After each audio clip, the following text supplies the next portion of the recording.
So we got plenty of sunshine, temperatures a little bit below average. That's to be expected given the cold front that passed through late yesterday, but we got those southerly winds back. That should try to keep us a little bit warmer for tonight, but for this afternoon, we've kind of already maxed out. It's just after 5 o'clock, 52 degrees. You know what? I can't complain too much. We are watching out farther east. Why though? Well, notice how much of Dallas and Central Texas is under winter storm watch. Well, we could likely see some of these winter warnings moving into our area because of this upcoming system. No, not the cold front. The cold front has already passed.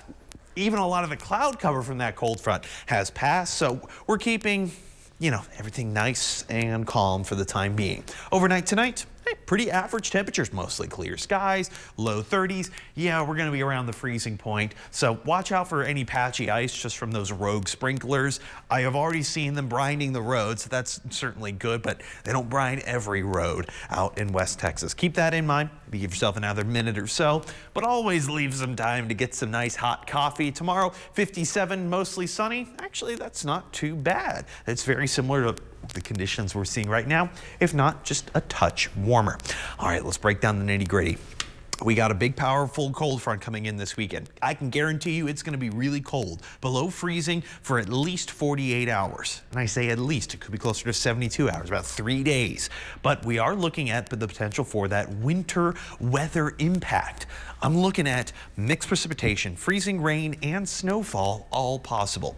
Let's see what we're looking at. All right, starting Thursday, I am looking at just a bit of that partly cloudy skies coming in. Tomorrow's going to stay nice and clear. We see a little bit of that rain turning into freezing rain late Friday night. Ice accumulation amounts likely getting up to about 1/10 of an inch. So just a thin layer of ice on the roadways. I do not recommend travel during that time. It can be very dangerous. Heading into Saturday and early Sunday, that then transitions to snow. Latest estimates are showing about 1 to maybe 3 inches of snowfall all north of Interstate 10. But afterwards, it clears out. So I don't recommend a whole lot of travel plans for this weekend. And I'm not saying to go panic buying or anything, but we're likely going to get some decent ice and snow. So if you just happen to be near a store today, maybe pick up some extra bottled water, cat litter, snow melt, maybe an ice scraper if you got to get into work this weekend, or whatever you need to do, just prepare for it for the time being, because the future snowfall totals,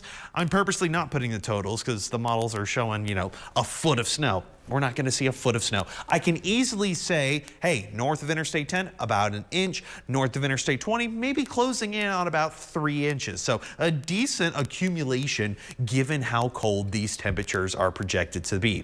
So it's going to start on Friday. Low temps in the teens. Wintry precipitation as possible. Protect the 4 Ps. Keep up with us for the latest. We're going weather impact alert heading into Friday night as a result of that rain, sleet, freezing rain mixture. Wintry mix, mostly going to be snow and ice on Saturday. Sunday, it's still going to be cold, but most of that precipitation should fall apart by then.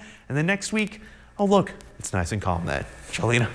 Yeah, and I'm not looking forward to that. But the good thing about that weather is you got to bring out the warm soups.